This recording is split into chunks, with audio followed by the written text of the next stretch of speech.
Hello and नमस्ते सबैजनालाई। आज हामी कन्स्ट्रक्टर ओभरलोडिङ इन जाभा पढ्न गइरहेछौँ। ओके, अब स्टार्ट गरौँ।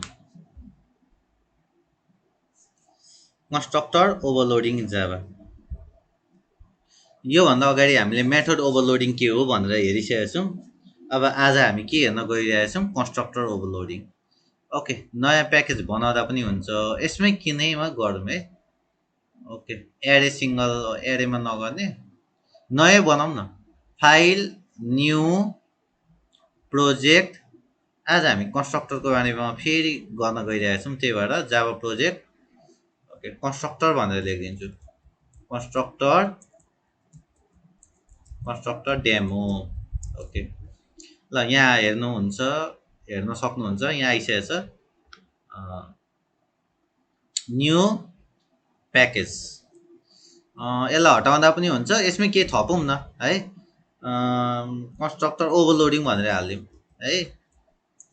यति भएपछि हामीलाई कन्फ्युजन हुँदैन नि। न्यू क्लास,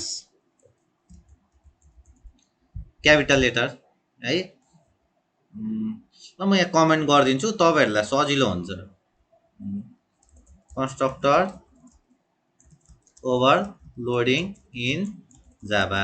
अब कन्स्ट्रक्टर ओभरलोडिङ भनेको के हो भन्दाखेरि ओभरलोडिङ हामीले पहिला मेथड ओभरलोडिङ भनेर पढेको थियौँ है।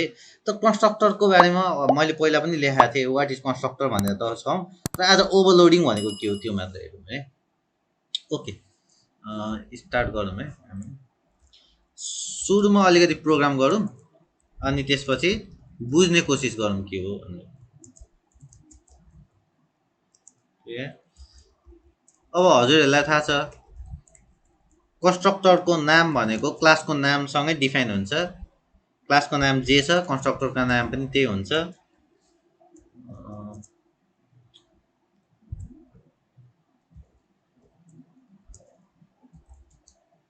Name equal to an.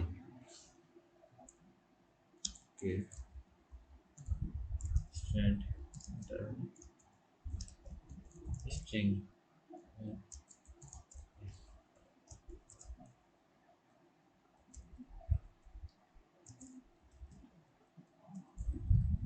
अनि age equal to a.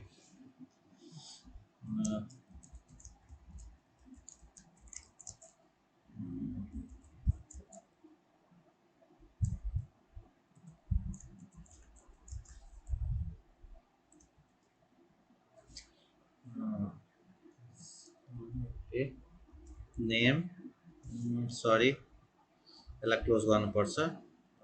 Name plus यो मैले गर्नुको स्पेस दिएको मात्र हो है। यो एज मेन मेथड। ल हामीले अब हेर्दै जान्छौँ के हो।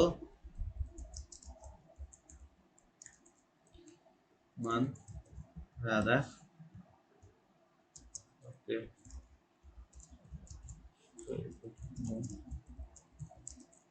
टु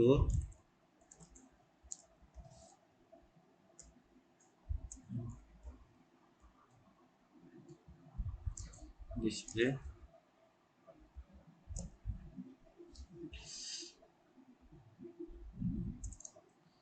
यसलाई बुझ्ने कोसिस गरौँ ल।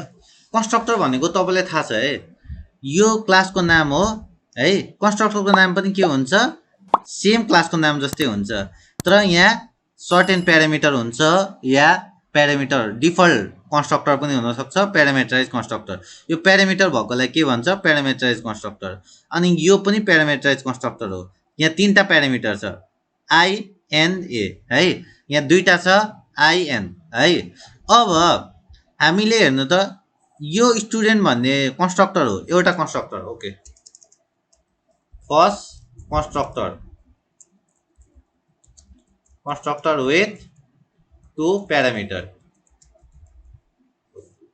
नेक्स्ट हेर्नु त, यहाँ पनि कन्स्ट्रक्टर छ, यो पनि कन्स्ट्रक्टर हो है। Second constructor with 3 parameter. Argument भनौँ न है। अब यो पनि यो दुईवटा प्यारामिटर छ, यहाँ तिनवटा प्यारामिटर छ है। अब यो पनि कन्स्ट्रक्टर हो, यो पनि कन्स्ट्रक्टर हो, सेम नाम सेम हो नि। यो स्टुडेन्ट एउटा फर्स्ट कन्स्ट्रक्टर, सेकेन्ड कन्स्ट्रक्टर। अब यहाँ तपाईँको यो रिपिट भएको कारणले गर्दा यसलाई ओभरलोडिङ भनेको हो। तर यो कन्स्ट्रक्टर ओभरलोडिङ त भयो। सपोज मैले यहाँ यति मात्र हालिदियो भने यो ओभरलोडिङ हो भन्दा होइन है। यसले ओभरलोड मान्दैन, किन भन्दाखेरि यो डुप्लिकेसन भयो। के भयो? डुप्लिकेसन भयो। यो त मिस्टेक भयो हाम्रो। किन भन्दा यहाँ पनि इन्टिजर आयो स्ट्रिङ एन छ, यहाँ पनि इन्टिजर आयो स्ट्रिङ एन छ। अनि कन्स्ट्रक्टरमा हामीलाई थाहा छ रिटर्न टाइप हुँदैन, हाम्रो एक्सेस मोडिफायर हुनसक्छ अगाडि पब्लिक प्राइभेट। त्यही भएर आर्गुमेन्ट डिफ्रेन्ट हुनु पर्यो कि तपाईँको यहाँ फ्लोट हुनु पर्यो, यहाँ स्ट्रिङको ठाउँमा अरू केही हुनु पर्यो, या तपाईँको यहाँ हामीले केही कुरा एड गरिदिनु पर्यो। सपोज इन्ट ए, इन्ट ए भनेको यहाँ मुनिबाट आएको डाटाहरूलाई हामीले ए भनेको है। सपोज ल एज इक्वल टु 23। ओके ल, अब यहाँ हेर्नु यसले कसरी काम गर्छ यो कन्स्ट्रक्टर। अब यहाँ मैले फेरि माथि मुनि एउटा अझै बनाएँ, स्टुडेन्ट इन्ट आई मात्र बनाएँ, यो पनि कन्स्ट्रक्टर हो भन्दा हो है। अब इन्ट आई भनेपछि आइडी इक्वल टु आई हो, यो पनि कन्स्ट्रक्टर भयो। अब यो तिनवटा छ नि, यो तिनवटालाई पनि हामी के भन्छौँ भन्दा यो third constructor with one parameter, third constructor with one parameter भनेपछि यो तिनवटालाई हामी ओभरलोडिङ भन्छौँ है। यस्तोलाई एउटै प्रोग्राममा तिनपल्ट कन्स्ट्रक्टर रिपिट भएको छ विथ डिफ्रेन्ट प्यारामिटर भनेपछि यसलाई के भन्छौँ? Constructor overloading. कन्स्ट्रक्टर ओभरलोडिङ भन्नुको कारण के हो? कन्स्ट्रक्टर रिपिट भएको छ तर प्यारामिटर डिफ्रेन्ट छ। तर अर्को तरिकाले हामीले गर्न मिल्छ है। जस्तै यहाँ मैले इन्ट आइडी भनेछ तर यहाँ इन्ट आई छ है। त्यस्तै यहाँ तर यो हामीले जस्तै यहाँ इन्टको ठाउँमा फ्लोट राख्यौँ भने यहाँ पनि फ्लोट हुन्छ है। अब यस्तो कुराहरू गर्न मिल्छ होइन। यहाँ पनि स्ट्रिङ एन छ, यहाँ सपोज हामीले अर्को पनि स्ट्रिङ राखेर यो सेमलाई यसलाई हामीले रिपिट गर्न मिल्छ। अब ल यसलाई हामीले एउटा प्रोग्राम गरेर हेरौँ है।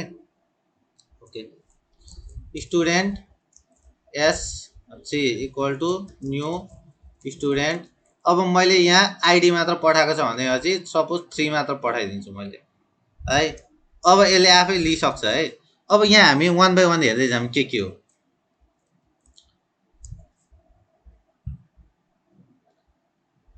यहाँ हेर्नु त, यहाँ हामीले के गरेका छौँ भन्दाखेरि तपाईँको ओके यसलाई हेर्दै जाउँ। यो वान यहाँ जान्छ हो, दुईवटा यो प्यारामिटर दुईवटा भएको छ होइन। एउटा चाहिँ इन्टिजर टाइप छ, एउटा चाहिँ स्ट्रिङ टाइप छ भनेपछि इन्टिजर टाइप र स्ट्रिङ टाइप यही हो भनेपछि यो यहाँ जान्छ है। अब यो 3 कहाँ जान्छ? एउटा मात्र प्यारामिटर भएको ठाउँमा इन्टिजर टाइपको।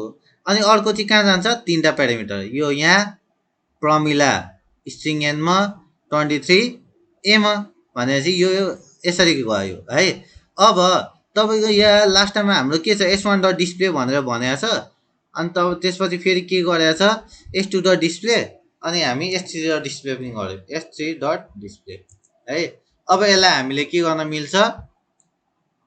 1 0 1 जाँदा 0। किन 0 भनेको भने यहाँ एज प्रिन्ट गरेको छ होइन। यो s1 लाई हामीले डिस्प्ले गर्दा 1 छ राधा भनेपछि यो तपाईँको आइडी र नेममा गएको थियो अघि। अनि एजमा केही पनि पठाएन त्यही भएर 0 आयो है। 2 मा अब यहाँ हाम्रो आइडी नेम र एज पठाएको छ s2 मा, त्यही भएर यहाँ हामीले के छ? 2 फर्मुला 23 छ, 2 फर्मुला 23। तर थर्डमा हाम्रो दोस्रो तेस्रोमा केही पनि पठाएन त्यही भएर 0 र 0 आएको छ है। यसलाई हामीले के भन्छौँ भन्दा कन्स्ट्रक्टर ओभरलोडिङ भन्छौँ। हजुरहरूले बुझ्नु त भयो होला नि होइन कन्स्ट्रक्टर ओभरलोडिङ भनेको के हो है। केही बुझ्नु भएन भने हजुरहरूले मलाई मेरो डिस्क्रिप्सनमा हेर्नु, या हजुरहरूले मलाई मेल पनि गर्न सक्नुहुन्छ। मैले मेल एड्रेस पहिला पनि हजुरलाई पठाइदिएको छ। ओके, आजलाई यति गरौँ। Thank you and have a good day.